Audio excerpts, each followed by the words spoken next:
ஆத்ம நமஸ்தே to all. இன்றைக்கி நம்ம டேரோ கார்டு ரீடிங் தான் பார்க்க போகிறோம். அடுத்து உங்கள் வாழ்க்கையில் வந்து என்ன நடக்க போகுது, என்ன மாற்றங்கள் வரப்போகுது, நீங்கள் நினச்ச விஷயம் உங்களுக்கு நடக்குமா நடக்காதா, இந்த பிரபஞ்சம் வந்து உங்களுக்கு என்ன சொல்ல விரும்புகிறாங்க, அதை பற்றின ரீடிங் தான் இது.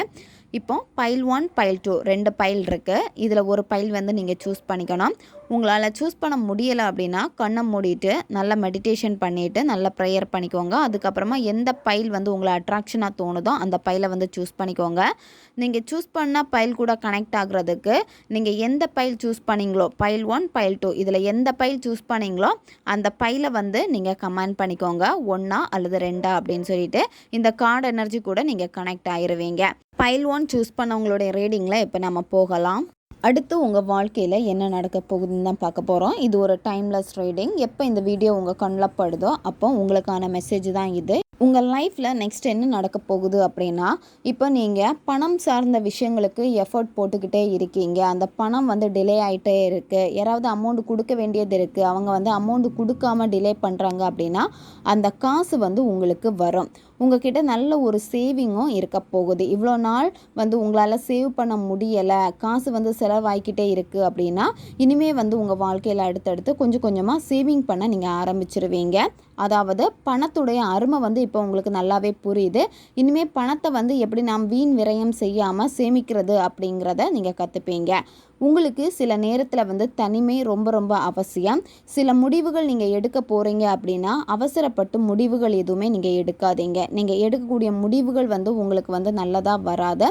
அதனால் நீங்கள் யோசித்து கொஞ்சம் தனிமையில் உட்காந்துட்டு ஒரு முடிவெடுக்க போகிறீங்க அப்படின்னா ஒரு தடவைக்கு பல தடவை நீங்கள் யோசித்து முடிவுகள் எடுங்க. அப்படி நீங்கள் முடிவுகள் எடுக்கிறப்போ அது உங்களுக்கு நல்லதாக இருக்கும். அது ரிலேஷன்ஷிப்பாக இருக்கட்டும், இல்லை பணம் சார்ந்த வேலை விஷயங்களாக இருக்கட்டும். உங்கள் வாழ்க்கையில் ஏதாவது ஒரு முடிவெடுக்க போகிறீங்க அப்படின்னா யோசித்து முடிவுகள் எடுங்க. இப்போ உங்களுக்கு எந்த ஒரு விஷயத்துலேயும் வந்து பார்த்தீங்கன்னா பெருசாக இன்ட்ரெஸ்ட் இல்லாமல் இருக்குது. அதாவது எந்த ஒரு விஷயம் வந்து உங்களை நோக்கி வந்தாலுமே அதை நீங்கள் தள்ளி தள்ளி போட்டுக்கிட்டே இருக்கீங்க. அதாவது நீங்கள் அடிபட்டு ரொம்ப நொந்து போய் இப்போ மனசு எப்படி இருக்குது அப்படின்னா எதுலேயும் இன்ட்ரெஸ்ட் இல்லாத மாதிரி ரொம்ப வந்து உடஞ்சி போய் அந்த உடஞ்சி போனதுக்கப்புறமா ஒரு பெரிய ஒரு அமைதி வரும். அந்த அமைதி தான் உங்களுக்கு வரப்போகுது. அதாவது எந்த ஒரு விஷயத்துலையும் பெருசாக வந்து இன்ட்ரெஸ்ட் எடுக்காமல் அந்த மாதிரி தான் நீங்கள் இருக்க போகிறீங்க. உங்களுடைய ரிலேஷன்ஷிப்பில் வந்து உங்களால் முடிவுகள் வந்து எடுக்க முடியாது. இப்போ வந்து உங்களுக்கு பிரேக்கப்பில் இருக்குது, இல்லை நீங்கள் நோ கான்டாக்டில் இருக்கீங்க அப்படின்னா அந்த பர்சன் வந்து எகெயின் உங்ககிட்ட வந்து பேசுவாங்க. ஆனால் அந்த ரிலேஷன்ஷிப் திரும்ப வந்து உங்ககிட்ட பேசினாலுமே உங்களால் வந்து அந்த ரிலேஷன்ஷிப்பில் வந்து ஒரு கரெக்டான ஒரு மைண்ட் செட்டில் இருக்க முடியாது. அதாவது இவங்க வந்து நம்மக்கிட்ட உண்மையாக தான் இருக்காங்களா இல்லை பொய்யாக தான் இருக்காங்களா அப்படிங்கிற ஒரு குழப்பம் வந்து உங்களுக்கு இருந்துக்கிட்டே இருக்கும். இந்த ரிலேஷன்ஷிப்பில் எந்த விதமான பாசிட்டிவ் சைனும் வந்து நீங்கள் பார்க்குற மாதிரியே உங்களுக்கு இருக்காது. ஆனால் அந்த நபர் வந்து திரும்ப உங்ககிட்ட வந்து பேசுவாங்க. உங்ககிட்ட வந்து நிறைய டேலண்ட் எல்லாமே இருக்குது. ஆனால் நீங்கள் அதை வெளிப்படுத்த மாட்டேங்கிறீங்க. அதுக்காக நேரத்தை வந்து நீங்கள் செலவிட மாட்டேங்கிறீங்க, எஃபோர்ட் போட மாட்டேங்கிறீங்க. அதுக்கான எஃபோர்ட் நீங்கள் போட்டிங்க அப்படின்னா நல்ல ஒரு க்ரோத்தை வந்து உங்களுடைய ஃபினான்ஷியலில் வந்து நீங்கள் பார்க்க முடியும். நீங்கள் இப்போ வந்து பிஸ்னஸ் பண்ணிக்கிட்டு இருக்கீங்க, இல்லை ஜாப் பண்ணிக்கிட்டு இருக்கீங்க அப்படின்னா உங்களுடைய ஃபினான்ஷியலில் வந்து நீங்கள் ஸ்டேபிள் ஆகணும் அப்படின்னா இப்போ நீங்கள் ஒரு வேலை செய்கிறீங்க அப்படின்னா அந்த ஒரு வேலையில் மட்டுமே ஃபோக்கஸ் பண்ணவே பண்ணாதீங்க. இன்னொரு சைடு இன்கம் வந்து நீங்கள் வர மாதிரி வேறு வேலை ஏதாச்சும் நீங்கள் பாருங்கள். 2 இன்கம் வர மாதிரி நீங்கள் வச்சுக்கோங்க. ஏன்னா ஒரு வேலை வந்து உங்களுக்கு போயிட்டாலுமே இன்னொரு சைடில் இருந்து உங்களுக்கு இன்கம் வரும். ஒரு இடத்துல நீங்கள் டல் ஆகிட்டீங்க அப்படின்னா இன்னொரு இடத்துல இருந்து நல்ல இன்கம் வரும். அதனால் வந்து 2 பக்கத்தில் இருந்து இன்கம் வர மாதிரி பார்த்துக்கோங்க. இப்போ நீங்கள் பிஸ்னஸ் பண்ணிக்கிட்டு இருக்கீங்க அப்படின்னா உங்களுடைய பிஸ்னஸில் வந்து க்ரோத் இல்லை, ரொம்ப டல்லாக போயிட்டுருக்கு அப்படின்னா இன்னொரு வேலை கூட நீங்கள் செய்யுங்க. அந்த வேலை வந்து உங்களை வந்து தூக்கி விடும். அதுக்கப்புறமா கொஞ்சம் உங்கள் பிஸ்னஸ் வந்து டெவலப் ஆகி வரும். 2 சைடில் இருந்துமே உங்களுக்கு வந்து நல்ல வந்து இன்கம் வரும். இதுதான் பைல் 1 சூஸ் பண்ணவங்களுடைய ரீடிங். இது ஒரு ஜென்ரல் ரீடிங் மட்டும்தான். உங்களுக்கு பர்சனல் டேரோ கார்டு ரீடிங் தேவைப்படுச்சுன்னா நீங்கள் என்ன இன்ஸ்டா அல்லது மெயிலில் காண்டாக்ட் பண்ணுங்கள். இப்போ பைல் 2 சூஸ் பண்ணவங்களுடைய ரீடிங்கில் நம்ம போகலாம். அடுத்து உங்கள் வாழ்க்கையில் என்ன மாற்றம் வரப்போகுது, இந்த பிரபஞ்சம் உங்களுக்கு என்ன மெசேஜ் சொல்ல வராங்கன்னு பார்க்க போகிறோம். இப்போ நீங்கள் ரொம்ப குழப்பமான ஒரு மனநிலையில் இருக்கீங்க. சின்ன சின்ன விஷயங்களை வந்து பெருசாக்கக்கூடிய மைண்ட் செட்டில் தான் நீங்கள் இருக்கீங்க. இப்போ நீங்கள் ஒரு இடத்துல இருந்து ஒரு விஷயத்த கேட்குறீங்க அப்படின்னா அந்த விஷயத்த வந்து நீங்கள் ஆராயாமல் சரியாக தெரிஞ்சுக்காம அந்த விஷயத்தை என்ன பண்ணுவீங்க அப்படின்னா பெருசு பண்ணிக்கிட்டே இருப்பீங்க. தேவையில்லாத எண்ணங்களை வந்து உருவாக்கிக்கிட்டே இருப்பீங்க. உங்கள் மைண்டை நீங்கள் தான் குழப்பிக்கிட்டே இருக்கீங்க. மனம் வந்து இதனால் வந்து அமைதியாக இருக்கவே இருக்காது. எப்போவுமே வந்து தேவையில்லாத நெகட்டிவ் எண்ணங்கள் வந்து உங்களை ரொம்ப டிஸ்டர்ப் பண்ணிக்கிட்டே இருக்கும். இப்போ நீங்கள் ரிலேஷன்ஷிப்பில் இருக்கிறப்போ இந்த ரிலேஷன்ஷிப்புக்காக தான் உங்களுடைய டைம் எல்லாமே நீங்கள் ஸ்பெண்ட் பண்ணுறீங்க, டைம் எல்லாமே வேஸ்ட் பண்ணிக்கிட்டே இருக்கீங்க.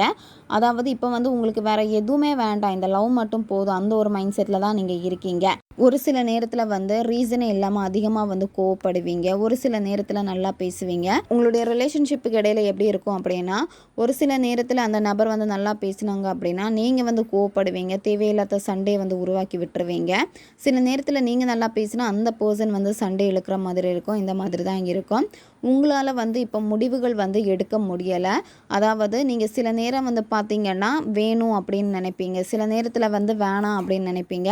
இது ரிலேஷன்ஷிப் மட்டும் கிடையாது, உங்களுடைய வாழ்க்கையில் வந்து நீங்கள் எந்த ஒரு விஷயம் செய்ய போனாலுமே வந்து பார்த்தீங்கன்னா அதை அறகுறையாக தான் விட்டுட்டே இருக்கீங்க, முழுமையாக செய்ய மாட்டேங்கிறீங்க, முழு மனசோட செய்ய மாட்டேங்கிறீங்க. அப்படியே நீங்கள் விட்டுறீங்க, அதுக்கப்புறம் வந்து இன்னொரு வேலையில் வந்து போகிறீங்க. இந்த மாதிரி தான் அங்கேயும் இல்லாமல் இங்கேயும் இல்லாமல் மாற்றி மாற்றி அறகுறையாகவே நீங்கள் பண்ணிக்கிட்டே இருக்கீங்க. இந்த மாதிரி நீங்கள் பண்ணாதீங்க. முதல்ல வந்து உங்களுடைய மனதை வந்து அமைதிப்படுத்திக்கோங்க. மனதை நீங்கள் அமைதிப்படுத்தினீங்க அப்படின்னா உங்களுக்கு நல்ல நல்ல ஐடியாஸ் எல்லாமே வரும். அடுத்தடுத்து அந்த ஐடியாஸை வச்சு நீங்கள் ஃபாலோ பண்ணீங்க அப்படின்னா லைஃப்பில் நல்ல ஒரு க்ரோத்தை வந்து நீங்கள் பார்க்க முடியும். உங்களுடைய ரிலேஷன்ஷிப்னு வரப்போ எப்போவுமே நீங்கள் வந்து சண்டை வைக்கிறது எப்படி இருக்கும்னா, அப்போ நம்ம நல்லா இருந்தோம், இப்போ ஏன் இப்படி இருக்கோம் அப்படின்னு சொல்லி தான் நீங்கள் சண்டை போட்டுக்கிட்டே இருப்பீங்க. இந்த மாதிரி நீங்கள் சண்டை போட்டுகிட்டே இருந்தீங்க அப்படின்னா இதனால் உங்களுக்கு பயனான்னு கேட்டால் உங்களுக்கு இதனால் வந்து பயன் கிடையவே கிடையாது. சில நேரத்தில் வந்து நீங்கள் ரொம்ப குழம்பி போயிடுவீங்க. ரொம்ப குழப்பத்தில் உங்களால் முடிவுகள் எடுக்க முடியலைன்னா நீங்கள் என்ன பண்ணுங்க அப்படின்னா, நல்ல கைடன்ஸ் கொடுக்கக்கூடிய ஒரு லேடி கிட்ட நீங்கள் சஜஷன் கேளுங்க. அவங்களுடைய சஜஷன் வந்து உங்களுக்கு ரொம்ப நல்லாவே இருக்கும். அது உங்களுடைய அம்மாவாக இருக்கலாம், இல்லை உங்களுடைய அக்கா தங்கச்சியாக இருக்கலாம், இல்லை உங்களுடைய ஃப்ரெண்டாக கூட இருக்கலாம். இந்த மாதிரி உங்களுக்கு ரொம்ப சப்போர்ட்டிவாக இருக்கக்கூடிய ஒரு பர்சன் கிட்ட நீங்கள் வந்து கைடன்ஸ் எடுத்துக்கோங்க. அவங்க கொடுக்கக்கூடிய ஐடியாஸ் எல்லாமே உங்களுக்கு ரொம்ப நல்லதாக உங்கள் வாழ்க்கையில் பயனுள்ளதாக இருக்கும். வேலை சார்ந்த விஷயங்களை வந்து நீங்கள் ரொம்ப எஃபோர்ட் போடுறீங்க அப்படின்னா அதுக்கான ரிசல்ட் வந்து உங்களுக்கு வந்து கிடைக்காது. நீங்கள் உங்களுடைய திருப்திக்காக நீங்கள் வேலை செய்யலை, மற்றவங்களை இம்ப்ரெஸ் பண்ணணும் அந்த ஒரு இதில் வந்து ஓவராக நீங்கள் வந்து ஹார்ட் ஒர்க் பண்ணுறீங்க. ஓவர் டைம் ஒர்க் கூட நீங்கள் பண்ணுவீங்க. இதனால் உங்களுக்கு வந்து பயனான்னு கேட்டால் இல்லை. இதனாலே வந்து பார்த்திங்கன்னா ஹெட் பெயின், பாடி பெயின் இந்த மாதிரியெல்லாம் உங்களுக்கு வரும். யாராச்சும் உங்களுக்கு ஹெல்ப் பண்ணுறேன்னு சொன்னாங்க அப்படின்னா அவங்களுடைய ஹெல்ப்பை நீங்கள் வாங்கிக்கோங்க. அவங்களுடைய ஹெல்ப் இல்லாமல் நீங்கள் பண்ணீங்க அப்படின்னா உங்களால் வந்து பார்த்திங்கன்னா இதில் வந்து எந்த விதமான பயனுமே உங்களுடைய வேலை சார்ந்த விஷயங்களை நீங்கள் பார்க்க முடியாது. உங்களுடைய லவ்வில் வந்து உங்களுடைய பாஸ்ட்டை பற்றி நீங்கள் பேசவே பேசாதீங்க, அதை பற்றி நீங்கள் யோசிக்காதீங்க. உங்களுடைய ஃப்யூச்சரை பற்றி நீங்கள் யோசிங்க. ஏன்னா நீங்கள் வந்து ஃப்யூச்சரை பற்றி யோசிக்கவே மாட்டேங்கிறீங்க, பழைய விஷயங்களை பற்றி தான் நீங்கள் யோசிக்கிறீங்க. இந்த மாதிரி நீங்கள் யோசிக்க தான் என்ன ஆகுது அப்படின்னா ரொம்ப குழப்பமாயிட்டு சின்ன சின்ன விஷயங்களை பெருசு பண்ணிக்கிட்டே இருக்கீங்க. நீங்கள் வந்து ப்ரெசண்ட்டை பற்றி யோசிச்சுட்டு நீங்கள் சில விஷயங்கள் நல்லதாக நீங்கள் பண்ணிக்கிட்டு வந்தீங்க அப்படின்னா வரக்கூடிய உங்களுடைய ஃப்யூச்சர் வந்து ரொம்ப நல்லதாக இருக்கும். அதனால் பாஸ்ட்டை பற்றி இங்கே பேசாதீங்க. உங்களுக்கு மெயினாக இந்த பிரபஞ்சம் இப்போ சொல்லக்கூடிய பதில் என்ன அப்படின்னா, பாஸ்ட்டை பற்றி நீங்கள் பேசவே கூடாது, நினைக்கவே கூடாது. உங்களுடைய ப்ரெசன்ட் ஃப்யூச்சர் என்னவோ அதை பற்றி மட்டும் நீங்கள் அதுக்கான வேலைகளை நீங்கள் செய்யுங்க. கண்டிப்பாக உங்களுடைய ஃப்யூச்சர் வந்து நல்லா இருக்கும்னு சொல்கிறாங்க. ஓகே காய்ஸ், இதுதான் பைல் 2 சூஸ் பண்ண உங்களுடைய ரீடிங். இது அடுத்து ஒரு வீடியோ பதிவில் சந்திக்கலாம். நன்றி.